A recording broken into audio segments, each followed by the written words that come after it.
Good evening.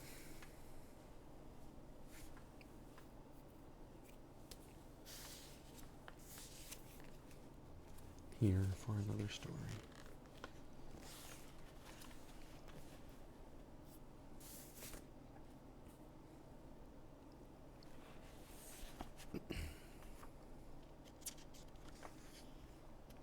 One, two,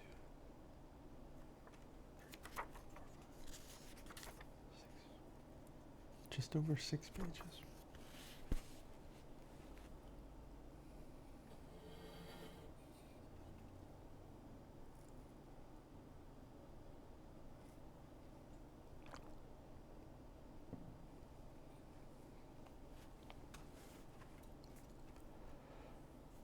This story is called The Transition of Juan Romero.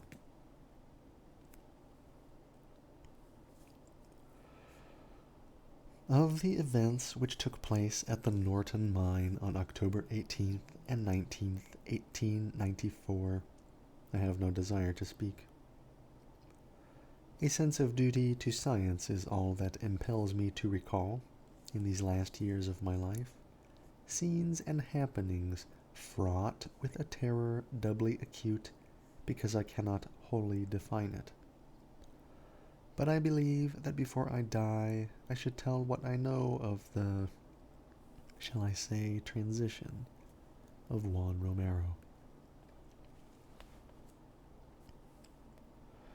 My name and origin need not be related to posterity. In fact, I fancy it is better that they should not be. For when a man suddenly migrates to the States or the colonies, he leaves his past behind him. Besides, what I once was is not in the least relevant to my narrative, save perhaps the fact that during my service in India, I was more at home amongst white-bearded native teachers than amongst my brother officers. I had delved not a little into odd Eastern lore when overtaken by the calamities which brought about my new life in America's vast West. A life wherein I found it well to accept my name, my present one, which is very common and carries no meaning.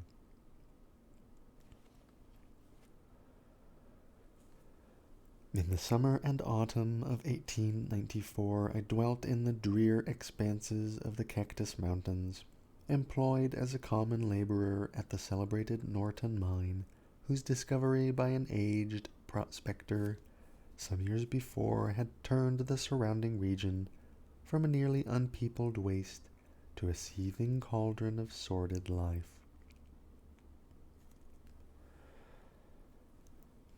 A cavern of gold, lying deep below a mountain lake, had enriched its venerable finder beyond his wildest dreams, and now formed the seat of extensive tunneling operations on the part of the corporation to which it had finally been sold. Additional grottos had been found, and the yield of yellow metal was exceedingly great, so that a mighty and heterogeneous army of miners toiled day and night in the numerous passages and rock hollows.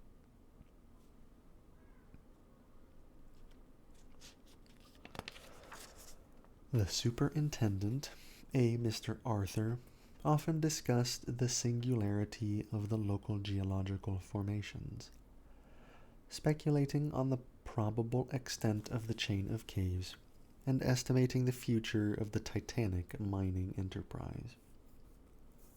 He considered the auriferous cavities the result of the action of water, and believed the last of them would soon be opened.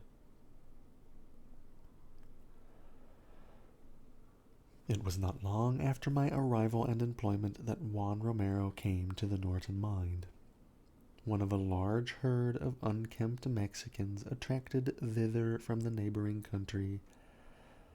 He at first commanded attention only because of his features, which, though plainly of the red Indian type, were yet remarkable for their light color and refined conformation, being vastly unlike those of the average greaser, or Paiute of the locality. It is curious that although he differed so widely from the mass of Hispanicized and tribal Indians, Romero gave not the least impression of Caucasian blood. It was not the Castilian conquistador or the American pioneer, but the ancient and noble Aztec whom imagination called to view when the silent peon would rise in the early morning and gaze in fascination at the sun as it crept above the eastern hills, meanwhile stretching out his arms to the orb as if in the performance of some rite whose nature he did not himself comprehend. But save for his face, Romero was not in any way suggestive of nobility. Ignorant and dirty, he was at home amongst the other brown-skinned Mexicans, having come, so I was afterward told, from the very lowest sort of surroundings. He had been found as a child in a crude mountain hut, the only survivor of an epidemic which had stalked lethally by.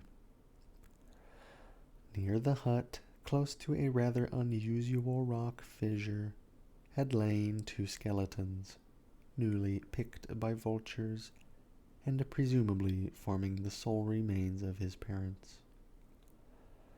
No one recalled their identity, and they were soon forgotten by the many. Indeed, the crumbling of the adobe hut and the closing of the rock fissure by a subsequent avalanche had helped to efface even the scene from recollection.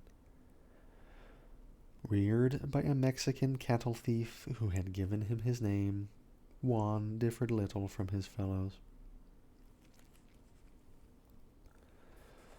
The attachment which Romero manifested toward me was undoubtedly commenced through the quaint and ancient Hindu ring which I wore when not engaged in active labor. Of its nature and manner of coming into my possession, I cannot speak. It was my last link with a chapter of life forever closed, and I valued it highly. Soon I observed that the odd-looking Mexican was likewise interested, eyeing it with an expression that banished all suspicion of mere covetousness. Its hoary hieroglyphs seemed to stir some faint recollection in his untutored but active mind, though he could not possibly have beheld their like before. Within a few weeks after his advent, Romero was like a faithful servant to me, this notwithstanding the fact that I was myself but an ordinary miner. Our conversation was necessarily limited. He knew but a few words of English, while I found my Oxonian Spanish was something quite different from the patois of the peon of New Spain.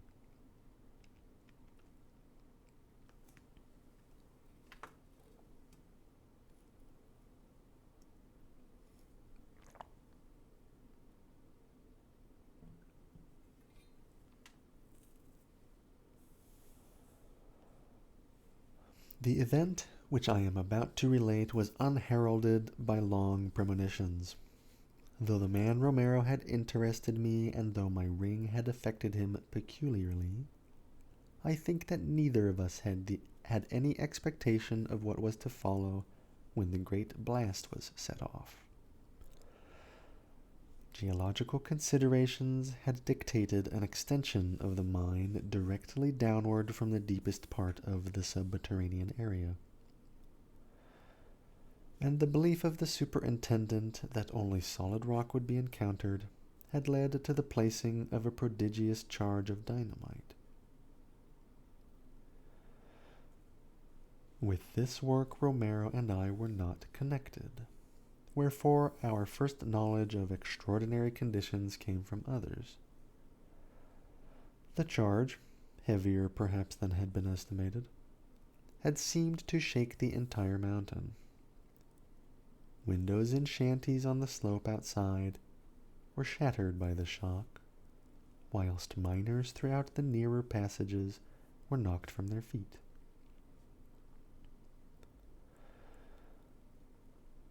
Jewel Lake, which lay above the scene of action, heaved as a tempest. Upon investigation, it was seen that a new abyss yawned indefinitely below the seat of the blast. An abyss so monstrous that no handy line might fathom it, nor any lamp illuminate it. Baffled, the excavators sought a conference with the superintendent, who ordered great lengths of rope to be taken to the pit, and spliced and lowered without cessation till a bottom might be discovered. Shortly afterward, the pale-faced workmen apprised the superintendent of their failure. Firmly, though respectfully, they signified their refusal to revisit the chasm, or indeed to work further in the mine until it might be sealed. Something beyond their experience was evidently confronting them, for so far as they could ascertain, the void below was infinite. The superintendent did not reproach them. Instead, he pondered deeply and made many plans for the following day. The night shift did not go on that evening.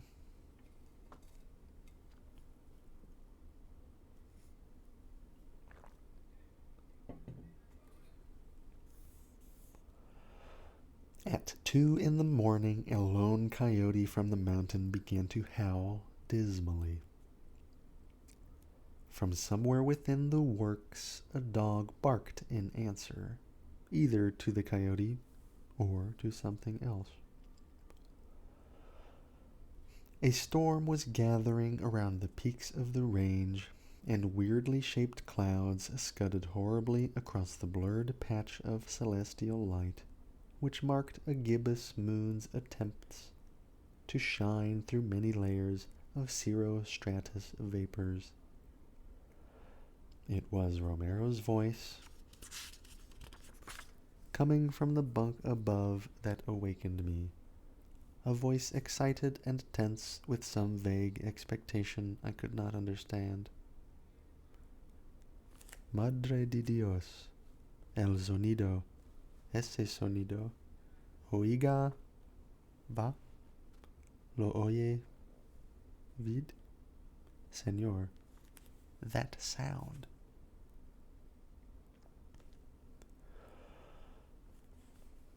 Right, Mother of God, that sound, those sounds, at the end I don't know. I listened, wondering what sound he meant. The coyote, the dog, the storm, all were audible, the last named now gaining ascendancy as the wind shrieked more and more frantically. Flashes of lightning were visible through the bunkhouse window. I questioned the nervous Mexican, repeating the sounds I had heard. El coyote, el perro, el viento. But Romero did not reply. Then he commenced whispering as in awe. El ritmo, señor, el ritmo de la tierra. That throb down in the ground. And now I also heard and shivered, and without knowing why. Deep, deep below me was a sound, a rhythm, just as the peon had said, which, though exceedingly faint, yet dominated even the dog, the coyote, and the increasing tempest. To seek to describe it were useless, for it was such that no description is possible. Perhaps it was like the pulsing of the engines far down in a great liner, as sensed from the deck. Yet it was not so mechanical, not so devoid of the element of life and consciousness. Of all its qualities, remoteness in the earth most impressed me. To my mind rushed fragments of a passage in Joseph Glanville, which Poe has quoted with tremendous effect. The vastness, profundity, and unsearchableness of his works, which have a depth in them greater than the well of Democritus.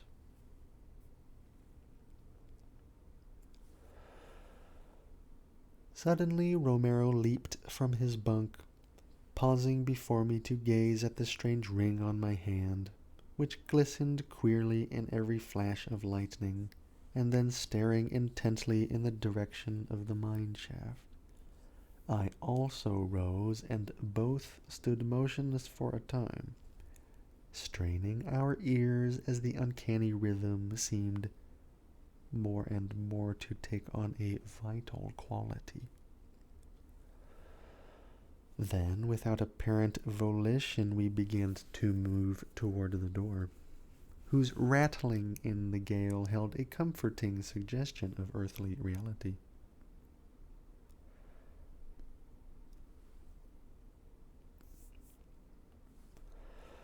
The chanting in the depths, for such the sound now seemed to be, grew in volume and distinctness, and we felt irresistibly urged out into the storm and thence to the gaping blackness of the shaft. We encountered no living creature, for the men of the night shift had been released from duty, and were doubtless at the Dry Gulch settlement pouring sinister rumors into the ear of some drowsy bartender. From the watchman's cabin, however, gleamed a small square of yellow light like a guardian eye. I dimly wondered how the rhythmic sound had affected the watchman, but Romero was moving more swiftly now. Sound had affected... We'll have that once more. I dimly wondered how the rhythmic sound had affected the watchman, but Romero was moving more swiftly now, and I followed without pausing.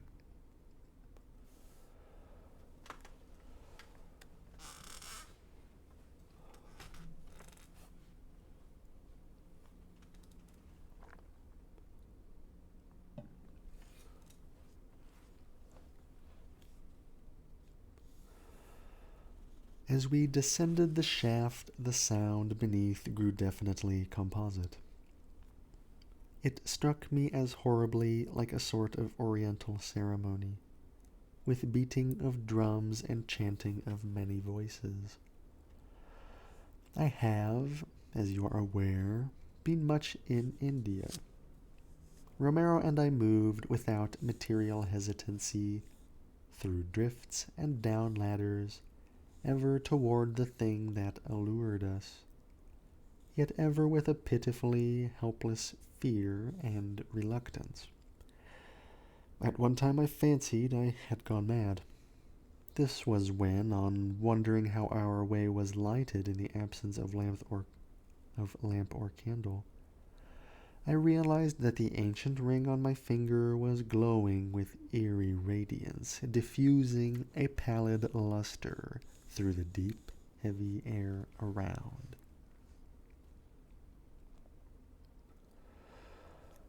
It was without warning that Romero, after clambering down one of the many rude ladders, broke into a run and left me alone.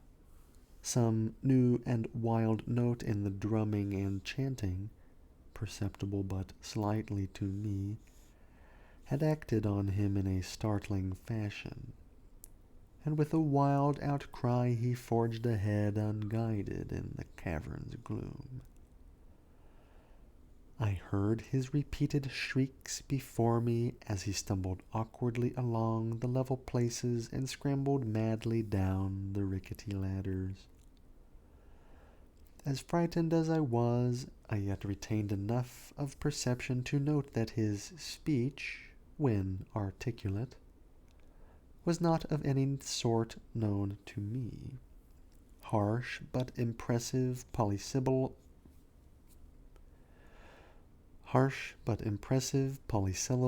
had replaced the customary mixture of bad Spanish and worse English, and of these only the oft-repeated cry, Huitzilopochtli, seemed in the least familiar. Later I definitely placed that word in the works of a great historian, and shuddered when the association came to me. The climax of that awful night was composite but fairly brief, beginning just as I reached the cavern of the journey. Out of the darkness immediately ahead burst a final shriek from the Mexican, which was joined by such a chorus of uncouth sound as I could never hear again and survive. In that moment it seemed as if all the hidden terrors and monstrosities of earth had become articulate in an effort to overwhelm the human race. Simultaneously, the light from my ring was extinguished, and I saw a new light glimmering from lower space but a few yards ahead of me. I had arrived at the abyss, which was now redly aglow, and which had evidently swallowed up the unfortunate Romero.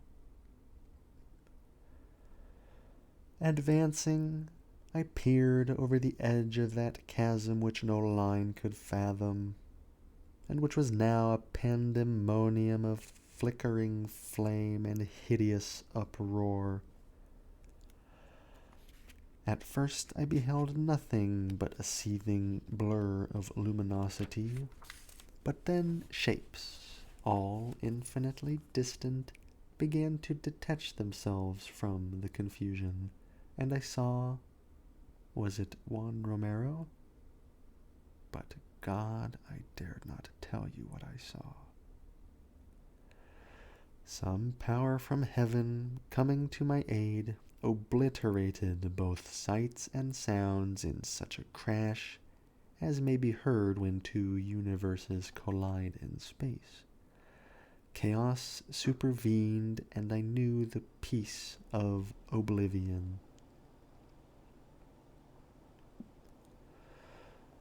I hardly know how to continue, since conditions so singular are involved, but I will do my best, not even trying to differentiate betwixt the real and the apparent.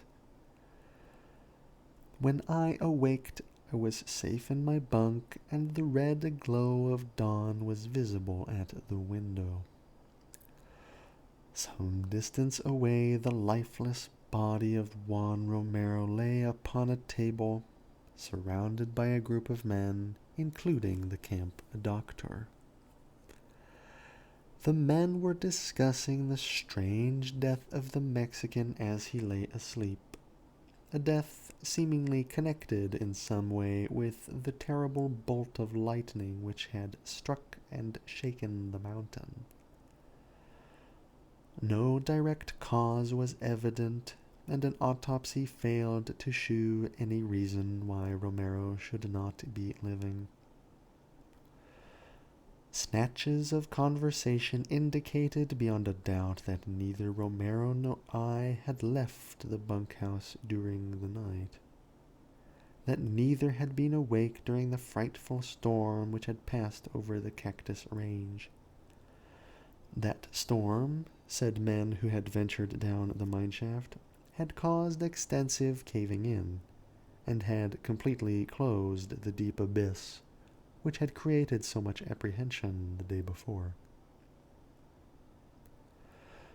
When I asked the watchman what sounds he had heard prior to the mighty thunderbolt, he mentioned a coyote, a dog, and the snarling mountain wind. Nothing more, nor do I doubt his word. Upon the resumption of work, Superintendent Arthur called on some especially dependable men to make a few investigations around the spot where the gulf had appeared. Though hardly eager, they obeyed, and a deep boring was made. Results were very curious. The roof of the void, as seen whilst it was open, was not by any means thick. Yet now the drills of the investigators met with what appeared to be a limitless extent of solid rock. Finding nothing else, not even gold, the superintendent abandoned his attempts. But a perplexed look occasionally steals over his countenance as he sits thinking at his desk. One other thing is curious. Shortly after waking on that morning after the storm, I noticed the unaccountable absence of my Hindu ring from my finger. I had prized it greatly, yet nevertheless felt a sensation of relief at its disappearance. If one of my fellow miners appropriated it, he must have been quite clever in disposing of his booty, for despite advertisements and a police search, the ring was never seen again. Somehow I doubt if it was stolen by mortal hands, for many strange things were taught me in India. My opinion of the whole experience varies from time to time. In broad daylight, and at most seasons, I am apt to think the greater part of it a mere dream. But sometimes in the autumn, about 2 in the morning, when winds and animals howl dismally, there comes from inconceivable depths below a damnable suggestion of rhythmical throbbing. And I feel that the transition of Juan Romero was a terrible one indeed.